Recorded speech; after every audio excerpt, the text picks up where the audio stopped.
Hi, friends. This is Wendy Harrop, and welcome to the Say Yes to Yourself podcast. On the Say Yes to Yourself podcast, you'll hear stories from women just like us who are adding the practice of saying yes in their daily lives in big and small ways, and as a result, are experiencing the truth that everybody wins when you say yes to yourself. Saying yes to yourself is a graceful unfolding, an intentional becoming of the very best version of you.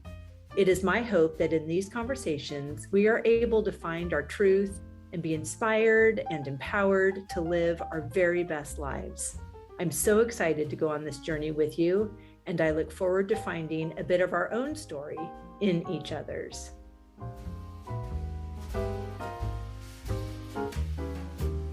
Hello, my beautiful friend. Welcome back to the podcast. I am over the moon to have you here.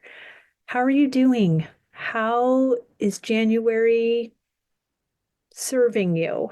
If you were with us last week for our Word of the Year workshop, thank you so much. It was really fun to be together and think about the gifts that 2024 had for us and to project the beauty that is on its way in 2025 as we are the deliberate creators of our experience. It's all so good.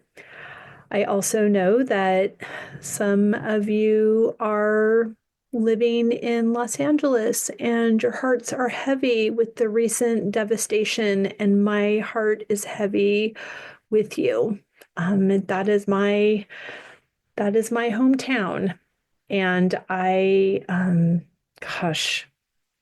are no words, yet I don't want to not say something. So you are in my heart, you are in my thoughts, you are in my prayers, and I know that is a community of dreamers, and I cannot wait to see the beauty that is born and built on the other side of this. Speaking of dreamers, speaking of change makers, oh my word, today's guest is phenomenal. In fact, it is very rare that I am at a loss for words. And so often during this interview, I just kept signaling her to keep going. I was so intrigued by her message. I was so captivated by her delivery. I was so spellbound by being aware of this present moment and this force of nature that I had the honor of sharing a conversation with. I will also say that the sound quality is not what our experience usually is. And I just want to encourage you to not use that change as an excuse to miss the amazing message and words that Cheyenne has to share with us. So I'm sorry that it doesn't sound as crisp and clear as we usually have, but her message is so important that I think you need to hear it. I need to hear it too. Cheyenne Hunt helps shape a better America by driving forward-thinking policy solutions that improve people's lives.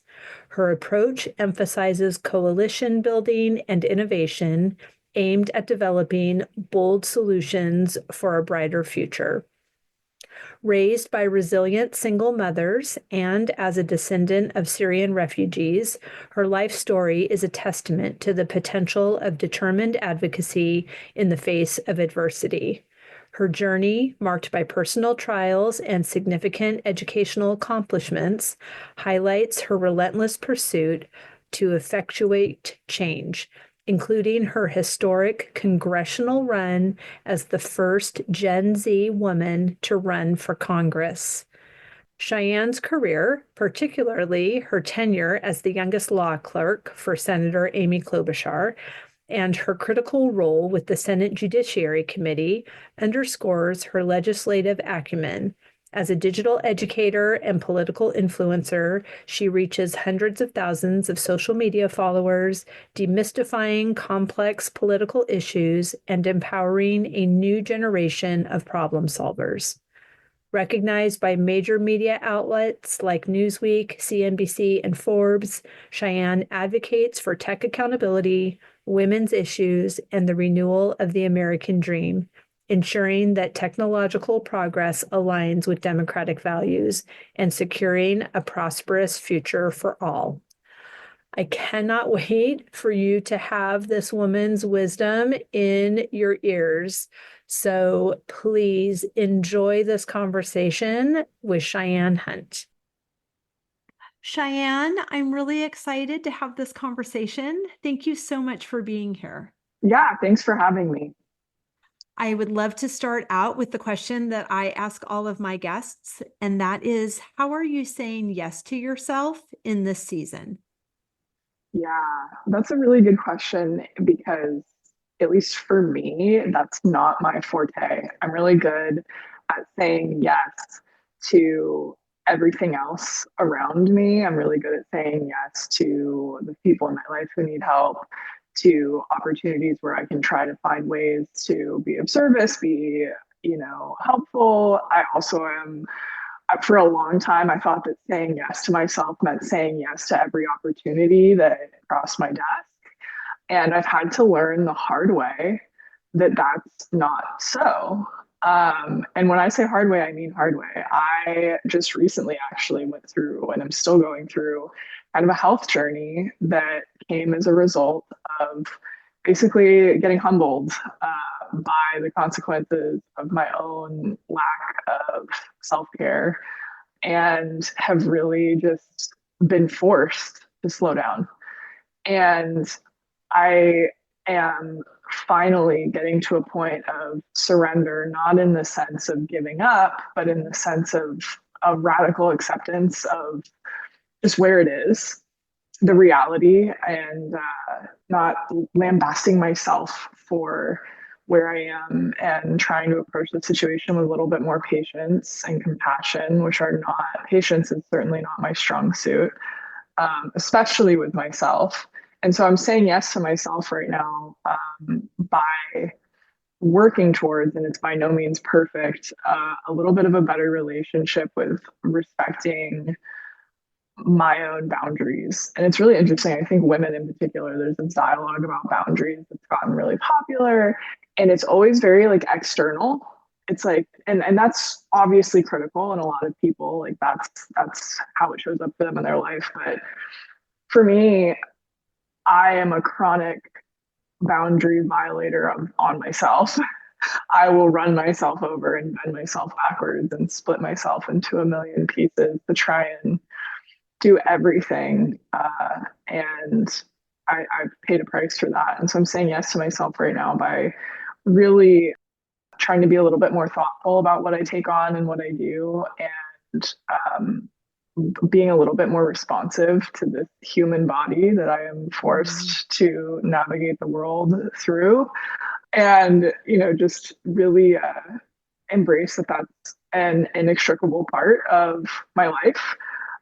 And treat it with grace and dignity, which is not, it's a weird lesson. It's a really strange learning experience for sure. Thank you so much for all of that. I love everything that you had to say. I wanted so many times to say, welcome to womanhood.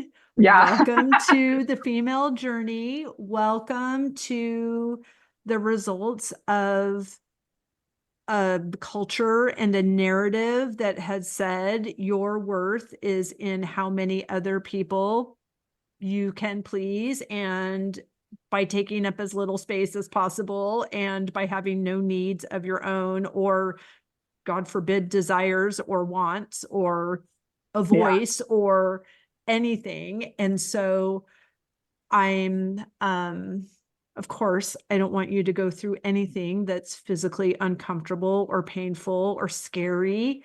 And what a gift. Yeah. Yeah. And it's a gift in that it's not like serious, like this is Right. everything that's happened to me is fixable. Like I have iron deficiency anemia. Okay. Like I can, I can Which work with is a this. thing, It right? is a thing. It's And actually shocking to me how incredibly common it is among women, and it's not mhm, discussed. It's like 1 in 3 adult women deal with wow. this. And do 1 in 3 adult women know that Yeah, they are absolutely not. experiencing this? No, it's like a brand new study I saw that they were testing people who thought that that's just, that was their baseline. They didn't think that it was symptoms that they were experiencing. And that level, I can tell you that level of exhaustion, of brain fog, I didn't catch it for a long time because I thought that that was normal, that Right. was the result of what had been expected of me and what I had taken on and what I was doing. And then it was really apparent that it was not, but it was, this is super common. And that's why women's health has become like one of my bigger advocacy points in my work, working in politics, working in policy. It's so easy to get pinholed into like the handful of things that the media is like really stuck on, especially in an election cycle.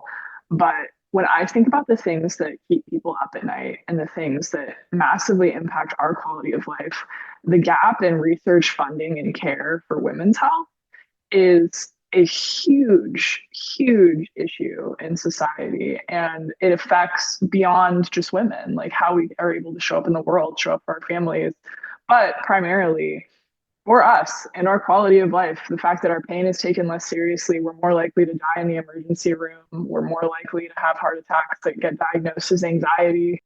So there's so little research and understanding on what we go through, and yet most of it is societally manufactured. And Mhm. I am a big fan of Dr. Gabor Mate, who has this amazing book, The Myth of Normal, that I've been reading on repeat and sending to everyone in my life recently, where he really talks about the way that women in particular are like the shock absorbers of society. And it ends up manifesting in insane results for our physical and mental well-being. We, especially in the United States in particular, we are diagnosing 8 in 10 autoimmune disorders in women in this country, and that is abnormal. In the rest of the world, it's nearly split evenly. But in the United States, these autoimmune disorders, which are really tied to stress triggers, are almost entirely being diagnosed in women in rates that are historically unfathomable. And we have very little answers and very few treatments to support women through this. And it's, yeah, it goes deep, and now I've experienced it firsthand, and I wasn't even dealing with the pressures that a lot of other women do. I'm lucky enough right now to not have to be responsible for the care of children, Right. and to have that freedom. I literally could not fathom feeling the way that I felt Right. and being responsible for keeping other people alive. Right. Cannot fathom it. Right. And I mean, I'm just sitting here nodding my head to everything you're saying. And I'm just saying, preach on, Queen. And just, I appreciate your insight. I appreciate your passion. I appreciate your experience. I appreciate your platform that you are not being silent about this. And you're also not pissed. You're just, this is how it is. And it's not okay. And Yeah. let's do something about it. Yeah. I mean, I started it pissed, I think. Of course. Mostly pissed at myself in the situation and in total resistance, but that wasn't making it any better at all. And of course, you learn the realities of the system and just how deep it goes. You know what I found out recently, and Tell this is my me. like rabbit hole down the journey of how awful women's healthcare has been. Do you know what the leading form of birth control was in the United States between like the 20s and 1965? No. Lysol. Oh my word. Literal Lysol, not like a separate product. Women were told to wash with Lysol internally after intercourse to prevent pregnancy. We're talking about so much irreversible damage. And Now the I'm pissed. only, Yeah, right. And the only reason that it became obsolete wasn't because doctors were speaking out about the horrors and the women that were dying as a result of this like huge chemical exposure. It was because the pill came out. Wow. Also, the craziest thing about it is that it didn't even work. Like it literally did not prevent Of course. pregnancy. So it didn't work. Women were dying and having heinous chemical burns and going through it. 1965. The fact that it was like in the 20s, that part wasn't as shocking to me. But the fact that it carried on that long, It's unbelievable. and that was Okay. not that long ago. Like, How proud is your mother right now and your grandmother? And I mean, because how old are you? 27. I love you so much. And I love that you are just living into your purpose. You know, a lot of my listeners are in midlife and are finding their voice. And you strike me as a person who never even considered it an option to not use hers.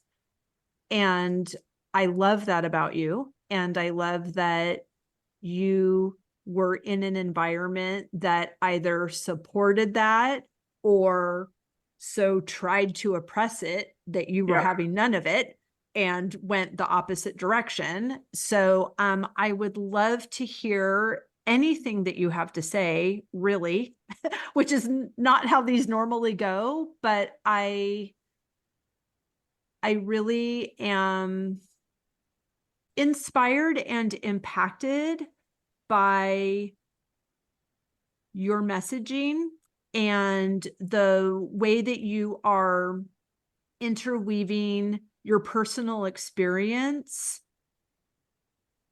and still able to communicate in a way that invites me into a conversation that is an absolute inconvenient truth.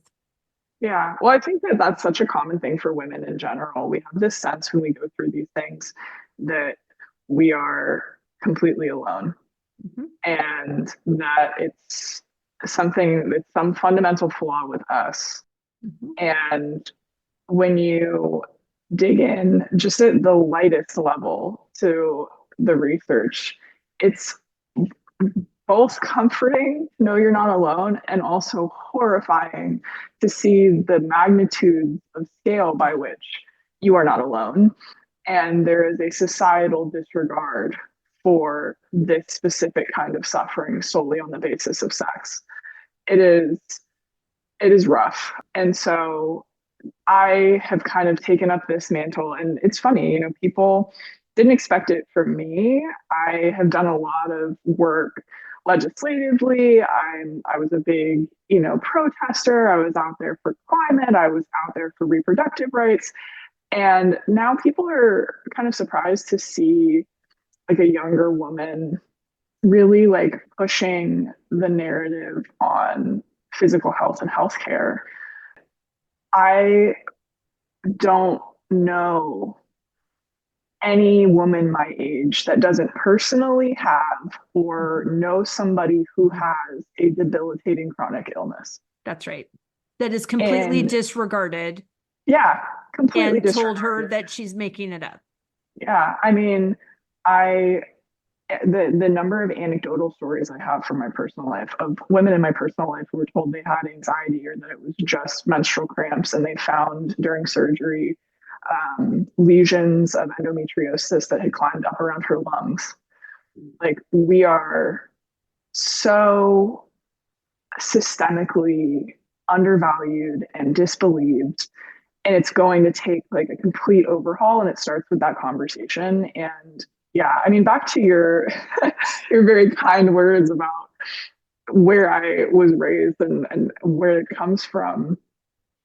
I I had the best of both worlds Yeah. in the sense that I had a mother and grandmother who raised me, both single mothers that were trailblazers, that were, you know, leaders and feminists of their time. My grandmother was like a bra burning fit in with the men, leader of a like huge multinational, multi-million dollar company before women did that. And she grew up in poverty and grew to that level of status all on her own merit with a middle school education.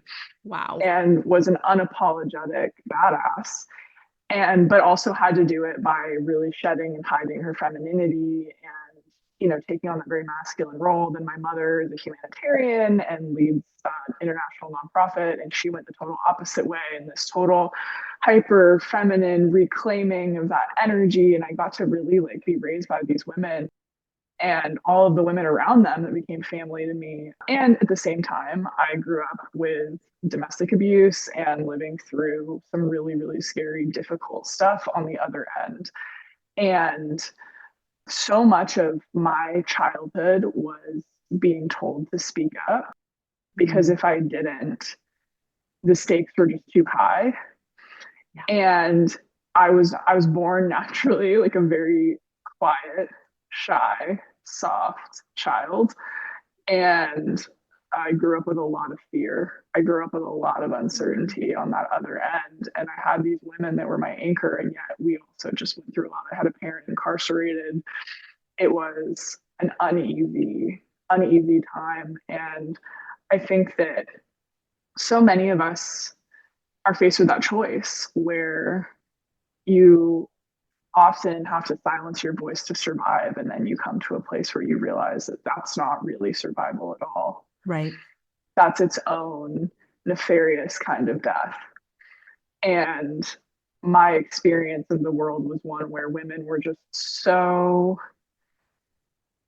devalued, were so silenced. And I ended up on this path because I had to learn how to lean into fear, to start using my voice, to be afraid and do it anyway. That's right.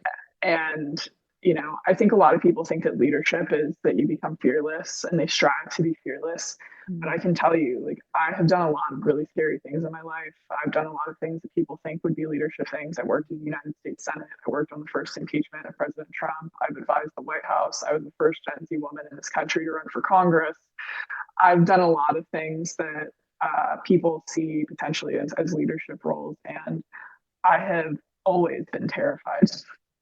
And anyone who tells you that they're not is either lying or you should be very weary of that kind of person. And leadership and legacy is not courage and bravery. It's not being afraid. It's staring the fear in the face and recognizing that it's there and seeing what it's there to tell you and then making a choice anyway. It's doing it anyway. It's moving forward in the face of fear. And I think that a lot of women just aren't raised to do that or socialized in a way that encourages that at all. And I can understand it. We grow up with a lot of fear. We live in a country and in a world where violence against women is shockingly prevalent. And there's a lot of things that we have to do to survive. Our nervous systems are hyperactive to ensure that, we don't get hurt, don't get killed. And right. Even your choice of words and I'm so sorry for your experience of domestic violence. I had a woman on the podcast a couple of months ago, and forgive me that I am not recalling her name. Sorry. And she has renamed that in her work to intimate terrorism. Yeah, it is. Mm-hmm. It is. It absolutely is, because it's beyond just the physical violence and people don't get that. I had a very full circle moment in my life.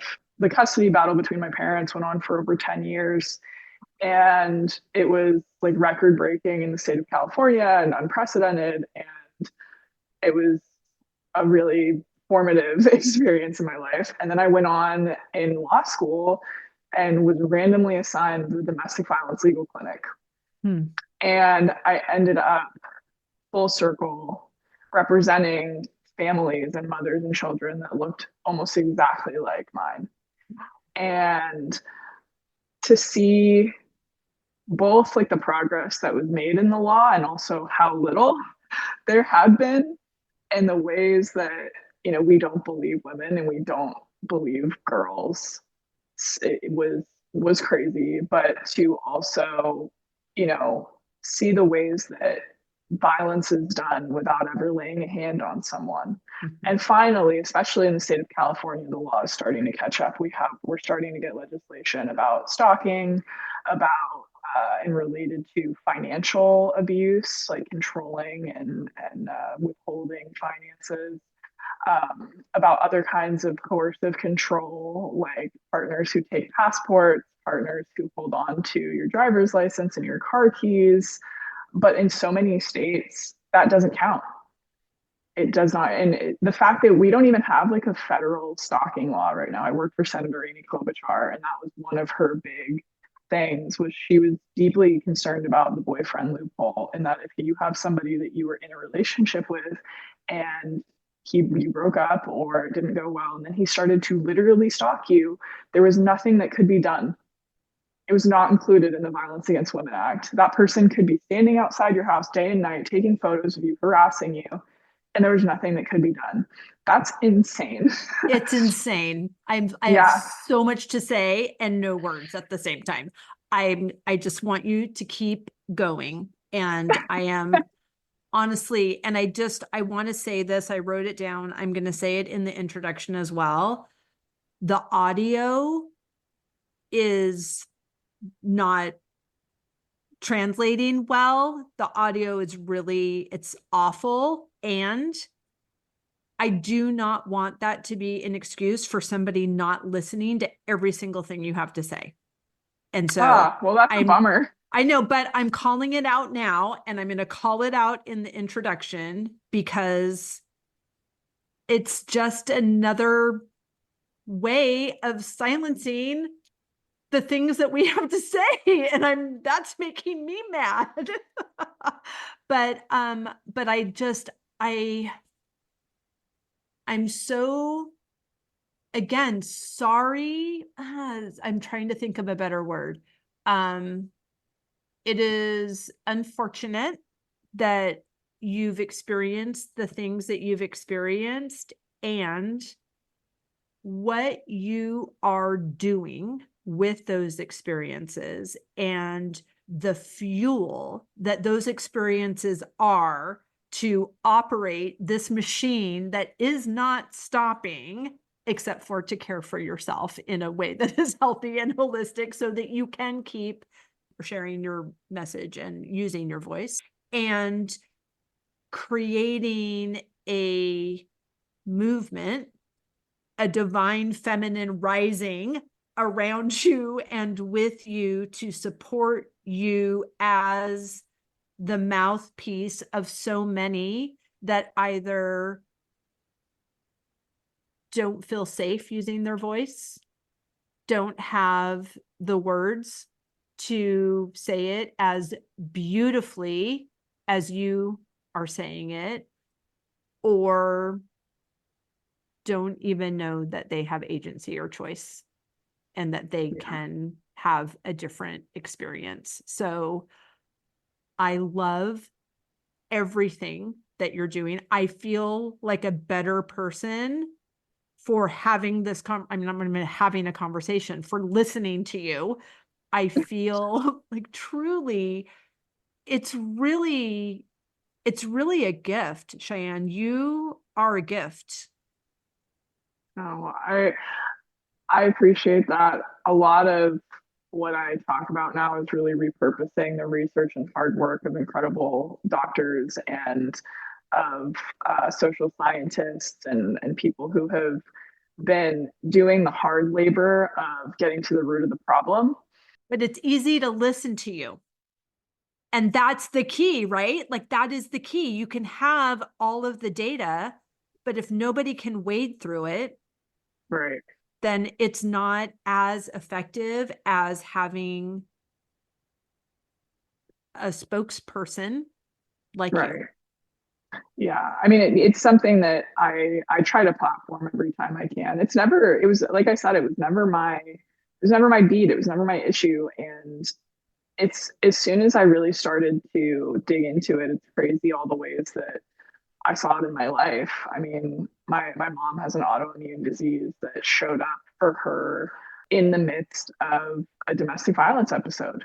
And to see the way that the research connects our emotional experience and what the body goes through when we experience trauma and the way that that actually impacts our physical health, either immediately or down the line, is huge, and it's something that Western medicine hasn't totally caught up with yet. And it's funny because it's something that just probably a decade ago, everyone would say that's so woo woo, that's so out there.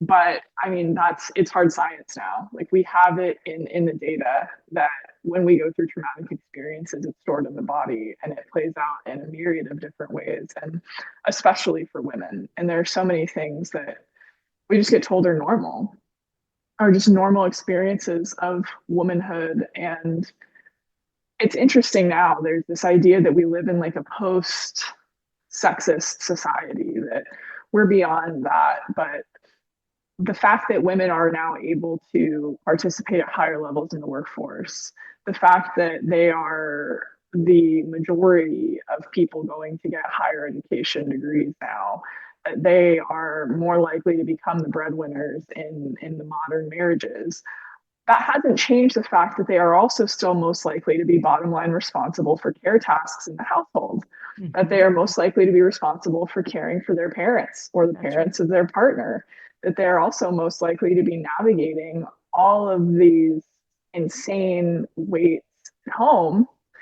And so instead of empowering women, they've essentially been saddled with a dual role. Right. That is making them sick. If it's Right. not dual, it's triple. I mean, I was on one end of that. I was in law school during the pandemic and taking care of my ailing grandmother by myself full time. Mm-hmm. And it was the hardest thing I've ever had to do. And there's so many women in this country every day who are trying to navigate this new expectation that they're somehow going to be able to do both. Right. When we allow women to be empowered in the workplace and we don't put in societal or institutional support for the very real, very valuable labor that also needs to be done on the home front, we're not doing them some kind of service. That's right. And obviously, to be incredibly clear, I'm not saying put women back at home. That's Right. not what I'm saying. But feminism is about choice and agency. And we haven't created meaningful agency yet. And so it's not shocking to me that we're seeing these huge increases in physical and mental health problems. And it's also not surprising to me that we're seeing increased numbers of loneliness among my generation in particular. It's becoming really, really difficult for women to find partnership. Among Gen Z, we have the biggest partisan divide among the genders that's ever been recorded in the United States. Oh, that's interesting. Women are, especially after the fall of Roe v. Wade, trending massively toward the left. And young Gen Z men are trending in even larger numbers to the far right. And I choose those words intentionally. Mm-hmm. They are going to the polar opposites of the ideological spectrum. It's not a little bit of a skew, it's a huge right turn. They are returning to churches in higher numbers. The young men are, and the women are leaving in record numbers. It is a huge value divide, and it's making partnership nearly impossible.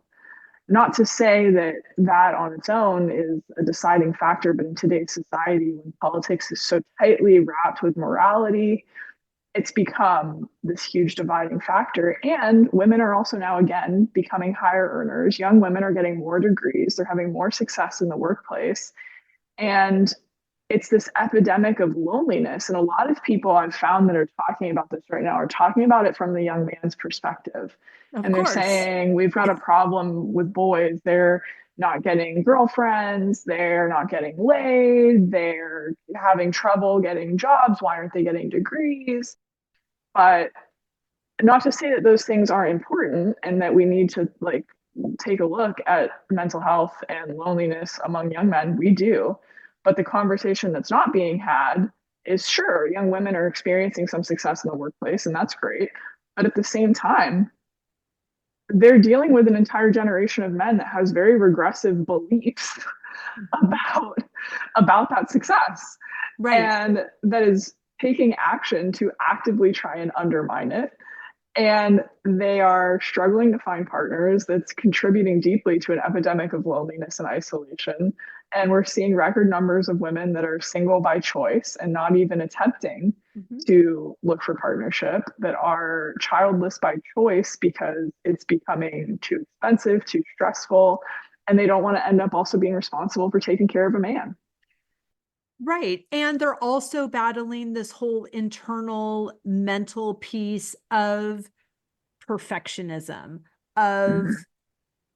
imposter syndrome, of wanting to make the most out of this privilege that is new, that they are succeeding in, to the point that they are disregarding what's happening in their body. They're gaslighting themselves, they're self-abandoning Yeah, just because they, of course, you can have it all and you can't do everything. You can't, and you're you not can have it supposed all. to. You're Yeah, not we supposed can to. absolutely have it all. We Yes. can't do it all. No, you We can't. cannot And do you're it not all. supposed to. And Yeah, beating yourself up for not being able, or recognizing that you can't, but still not having help, it yeah, doesn't, there's so much that awareness of a problem can only take you so far yeah, into the actualization of the solution.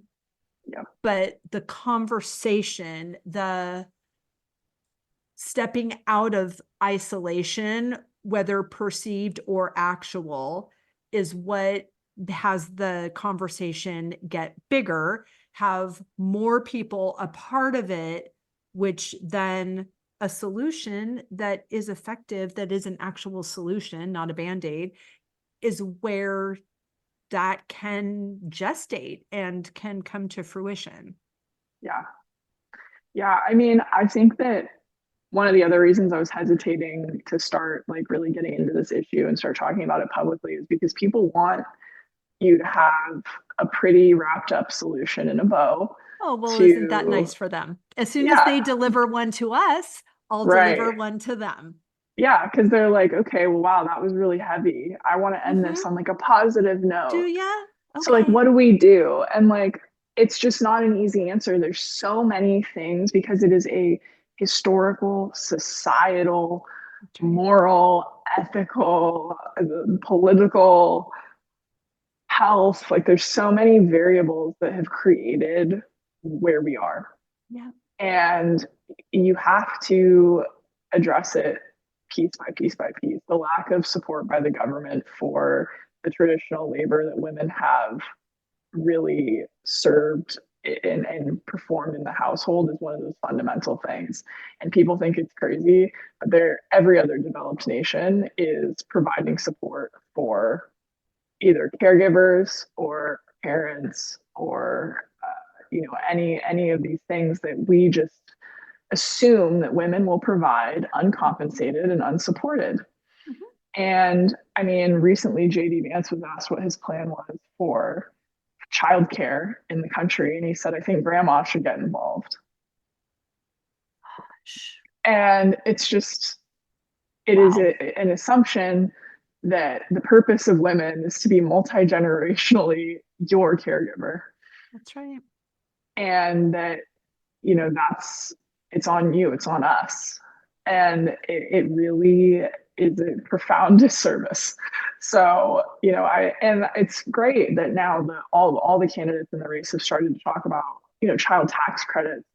But I'm sorry, like a $5,000 or $6,000 newborn tax credit is not going to make a dent in the reality of what women are having to navigate and parents are having to navigate Right. in this world, in this economy, in this situation, trying to rear children. 30 to 40% of my generation says that they will not have children simply because they cannot afford it.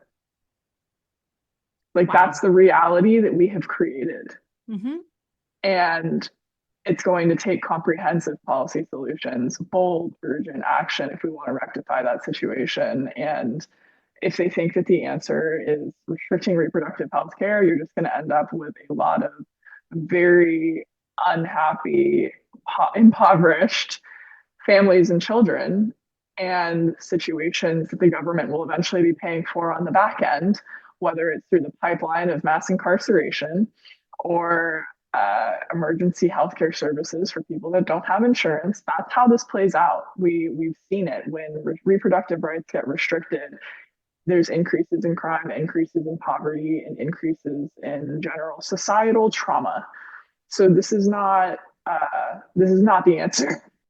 Right. Right. So thank you. Thank you for your work. Thank you for identifying and articulating so much of where we are and how we got here, and not in the spirit of wrapping this up on a positive note. I don't want to do that, but I do want to hear, what are your thoughts about what's next? How do we chip away at this problem? Yeah. What can we do individually? What can we do as women raising daughters? What can we do as vote? I mean, I know what to do as a voter, but vote, please, everybody. I'm going to say it again for the people in the back. Vote. Mm-hmm. Because not voting and just being mad is not a solution. Right. Yeah. You know, my approach to things like this is I greatly admire, after the fall of apartheid in South Africa, Nelson Mandela and Desmond Tutu did incredible work, incredible healing work that I don't know that we have seen any other time in history undergone in this way. In the sense that before progress could be made, they understood that there had to be a reckoning.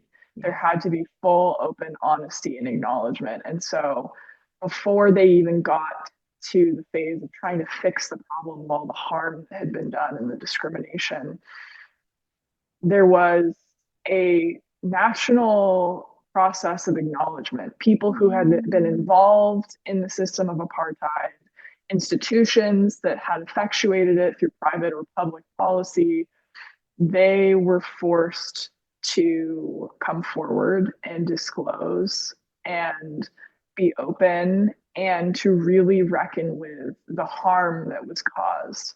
And from that place, as much as it feels like throwing salt in the wound, the reality is you can't dismantle systems of oppression until you've pulled them out into the light. Right. Until you see what's there, you can't dislodge it.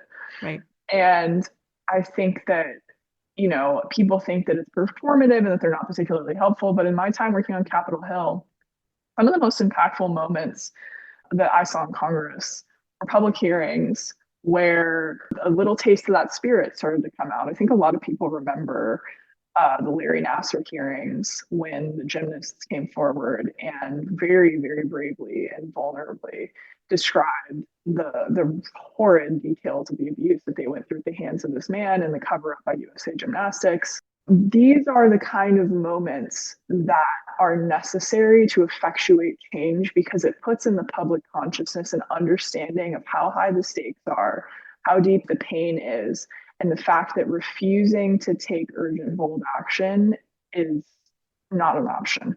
Right. And so I think that a national reckoning, and obviously a big part of that conversation also has to be an intersectional one about the reality that it is primarily Black and brown women that are facing the worst parts of this and that are absolutely forced to, you know, bear that burden in higher numbers and at a much higher intensity.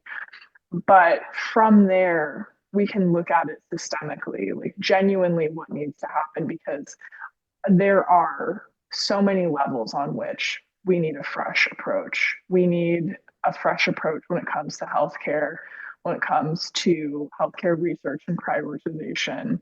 We need really strong policy related to domestic violence protections, related to, we need a revamp of the family law code. Anybody who has gone through that journey will tell you that women and children are treated like property and not like Yep. individuals. Yes, I can attest to that.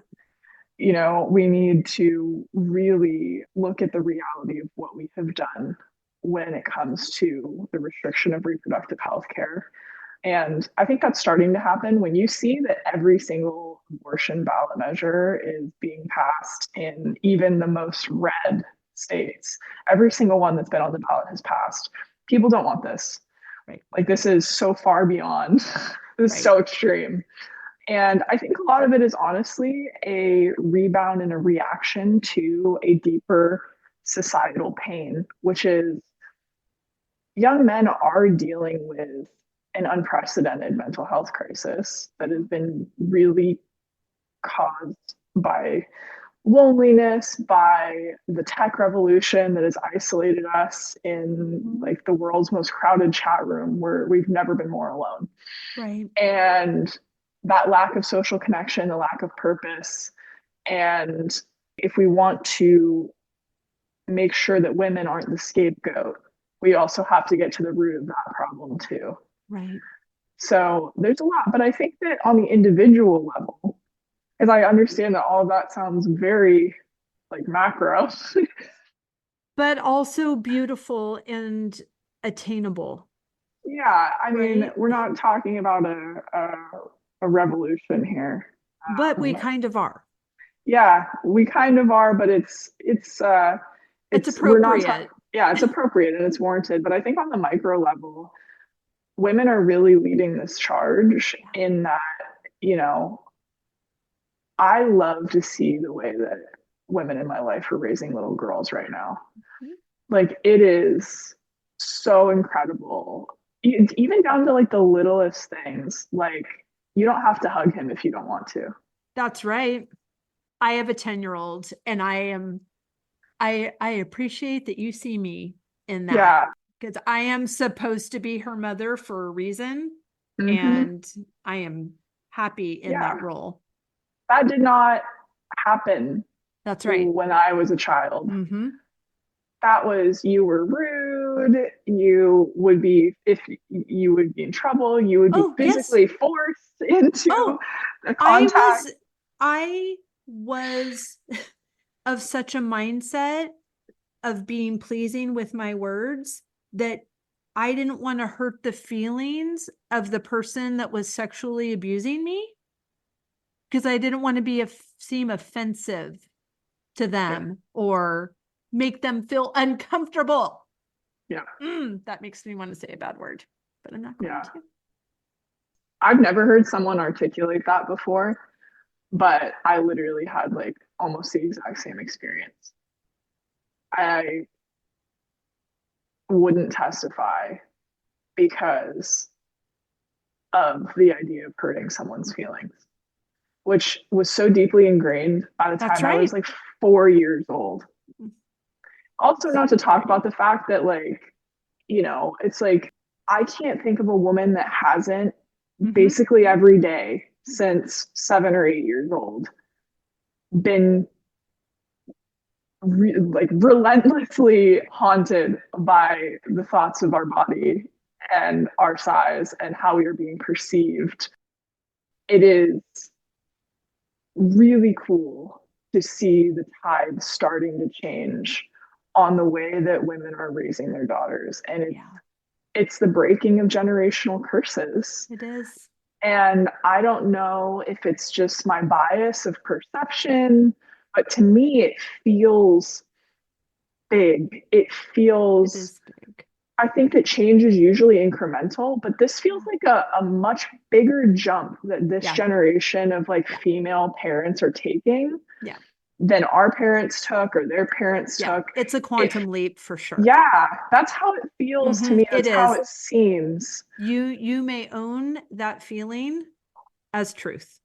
Yeah, yeah. And I don't know it either because I'm not doing it personally. Like I'm I'm not in doing the it. fight. I am quantum leaping in my own personal family timeline, and I know I am not alone. And I know that the ripple effects of my decisions Yeah, are in societal yeah. change is And the it scares result. me. That part scares me so bad. Then because I know it. Like I know that the ripple effects are so far beyond you. The one little comment you make, the way they watch you look at your plate and look at your body, the way that they watch you interact with the men in your life, like that all has these rebound effects. And I'm watching women right now deal with it so skillfully Yeah. and think, like bringing up things that I would never think of and are so deeply ingrained that I know I would do wrong automatically. And I have to like, it stresses me out to think about because I want to be like on that quantum leap level by the time You I will have be. daughters to bring You into will this be. world. But You I'm will like, be oh my God. because you desire it. I mean, I am so thrilled to be parenting a 10-year-old as a 56-year-old woman who is doing this work Yeah. because I know things and I am not messing around. And Yeah. I'm not even, my mom was doing the best she could with the tools she had. And Yeah. same with my dad. And I have different tools and I'm doing it differently. And I really don't care Yeah. if someone is offended by that Yeah. because this is how it's happening because she is not going to have the experience that I had. Yeah. Yeah. Period. Right. That's right. Mm-hmm. Yeah. No. And it is true too. I think part of that journey and like realizing how deeply ingrained it is and how far it goes back, there's this tendency to want to look at like our parents, our caregivers, and respond with anger and how could they? But the reality is, if they could have done better, they would have. That's not Right. necessarily true in a handful of cases where like this person is genuinely abusive. But Yeah. when we're talking about like parenting, And it's a distraction. Looking back and yeah, wondering why they did what they did or didn't do or what that is, I'm going this way. I don't drive my car looking through the rearview mirror. I don't drive my car looking through the floorboard. I drive my yeah, car for where I want to go. And yeah. that's my There's nothing focus. for you. There's nothing for you there, you Nope. know. And it's a Buddhist proverb that anger only poisons the vessel it's in. And I believe that. yeah, there's also, again, science and research to find that that's true. It is a state of being that is deeply disruptive to the endocrine system, to the brain, to the body. The neurochemicals that you fire off in anger are really problematic for the system as a whole. And so, you're continuing that cycle and you're playing back old stories and you're doing it to yourself. And Right. that's not to say that anger is always bad. Sometimes anger and righteous anger is an essential part of waking up Absolutely, and especially if speaking you were out. feeling disempowered But you can't live there. and then you are angry, that's moving up the emotional scale. Like Yeah, don't stay there. absolutely. But Yeah, yes, that's rage, blame is even higher on the yeah, so get there too, but keep yeah, going and get to optimism and get to hope and yeah. yeah, And I think that's a good point too, because it's a step up, and usually what it is a step up from for women is shame. that's right. We are so conditioned Yeah. to make it our fault and live in shame. Mhm. And shame is an emotion from which nothing can be done. That's right. You can't generate motivation, you Mhm. cannot take action. Mhm. Shame kills all things. That's right. And you can't move from there. You also can't learn from there. And I think that's like an important thing too. A lot of women, we take on guilt and shame because we're so conditioned to, and we think that we have to, because if we let it go, then we'll stop trying to be better, then we won't Mhm. make any progress, that we need that on our shoulder to remind us to keep going. But the truth is, like, you can't. You That's right. actually cannot heal. You cannot grow. You cannot make progress if you are constantly taking the knees out from under yourself Right. every step you take. Right. And it's a part of the surrender that you mentioned earlier in your answer of how you're saying yes. It's not a giving up. It's a giving over. It's Yeah. saying, I'm actually surrendering all the resistance I have to Yeah. moving through this. And you're right. Shame is debilitating and it's not serving. It's not changing anything, and you can honor your experience and make a different decision going forward and let that go. Yeah. I think of shame as like, and moving through it as this process of just moving into the radical acceptance of where you are, because it is radical. Like that's Yes. a very big shift to just be okay with where it is. That's not to say that you approve of it being that way No. forever, Nope. but to accept that this is what it is today. Right. And to Because no you longer have let to. it steal your joy and steal your life and steal. It happened. Yeah. Thinking about it and holding on to that is just recreating something that you're just beating the drum of something that it's not continuing to happen, but it feels like it in your body.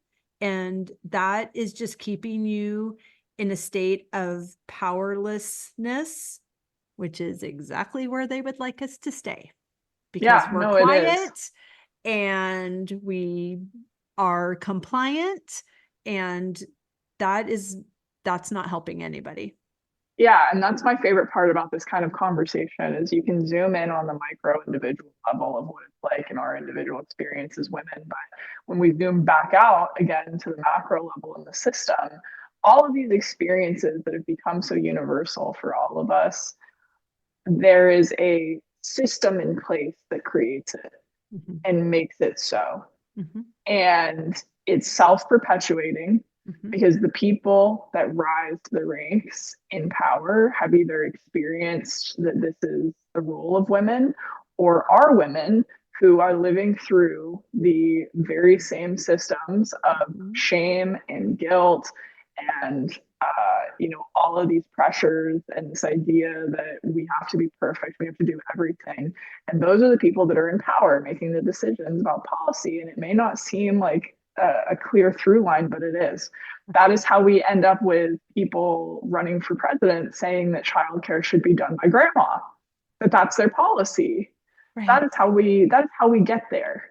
It's a through line. And so if you're looking at the system as a whole and you're horrified and you're going, oh my God, what can I do in my little circle of the world to impact that? Because I don't work in politics. I just have my job. I'm a stay-at-home mom. How do I get at that? What you do is work on dismantling it in your household, in your personal life, for yourself, for the women and girls that you have influence and connection and mentorship with. That's right. It really, and also for the boys. Yeah, of course. Also for the boys. And that is the kind of thing that really has a systemic impact. Yeah. I say over time, and of course that sounds like it's not good enough, but in a world that we live in now, of social media, of virality, when things move as quickly as they move, you would be shocked. It's a quantum leap. The quantum leap. Yeah, absolutely. And I'll take it. And when there is, I said before, this divine feminine rising, we are no longer tolerating what we've been tolerating, but we're not mean about it. Yep. We're not trying to dismantle something because we want to be mean. It's just because we're done. Like we're just not doing that anymore. Yeah. It's not vengeful. Exactly. Yeah. Right. It's not vengeful. Just appropriate and everyone's going to win and just settle down, and we're going to Yeah. feed the children, and we're going to Yep. educate the children, and everything else is going to follow. But with this collective rising, and I think that's the beauty of how connected we are. I mean, I know we talked about isolation and loneliness, but there is this collective connection because of social media and how things are shared and virality and all of these things that we can, when everybody knows about something, everyone makes a little bit of a shift and course corrects, and now we're going to a totally different place. Yep. Yeah. And the truth is, as much as people are uncomfortable with it, acts of love can look radically disruptive. That's right, they can. People will say, these women, they're trying to break the system, they're trying to dismantle, attack.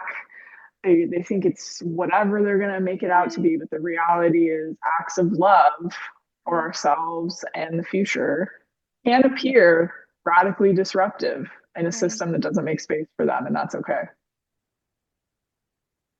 Beautifully said. Beautifully said. I have loved this conversation. I am inspired. I am spurred on to love and good deeds. Thank you so much. Please tell everyone where they can find and follow you, where they can support all the greatness that you're up to. What do you want us to do? Yeah, you can check me out on social media. I'm Cheyenne Hunt CA on TikTok, Cheyenne.L.Hunt on Instagram, and we've got some great new projects coming out, really trying to get a little bit more in depth on some of the stuff that we talked about today, and to just continue to shine that spotlight on these issues. So you can see announcements coming out about some of that there.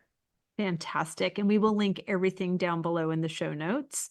And I did just want to say that I remembered my podcast guest. It was Joanna Crawford, who there we go. used the phrase of intimate terrorism. So I was glad that that came back to me. Yeah.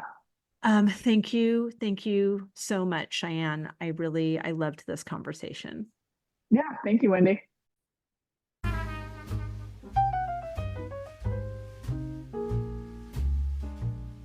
I hope you enjoyed that conversation as much as I did. As always, any links or notes mentioned can be found at phineaswrighthouse.com in the podcast section of our site or in the show notes below. And if you haven't connected with me personally, come find me on Instagram at Phineas Wrighthouse and let me know you listened to this episode. I'd love to get to know you. Thank you for sharing this time with me.